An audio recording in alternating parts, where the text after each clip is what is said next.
Bill's dual sports bar is located along Main Street, opening in 2020. The owner says he's invested around $350,000 to renovate the building, yet today, Green Bay's Protection and Policy Committee voted to not renew the bar's liquor license, calling it a problem.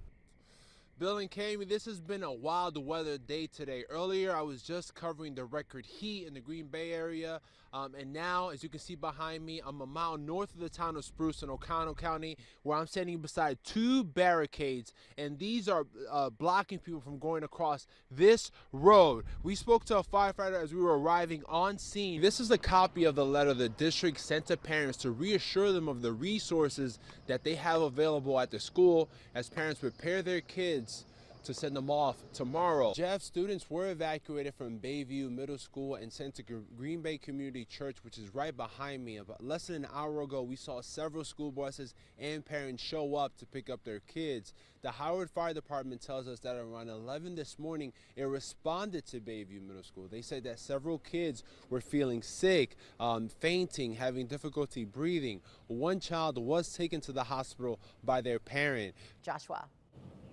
Cami, if anyone tries to get across this road, what they're going to encounter is the caution tape that you see right behind me, as well as the signs and red cones.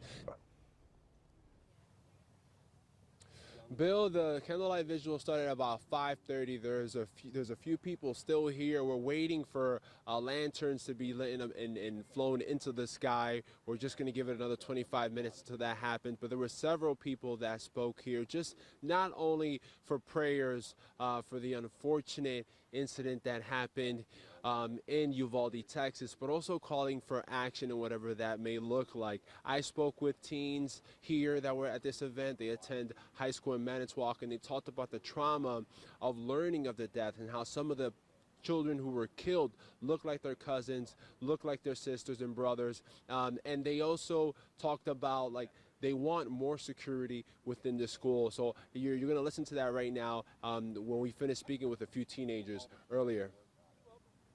I'm a mom, and it's just heartbreaking and fearful that I would have to be fearful to send my child to school and something like this could happen.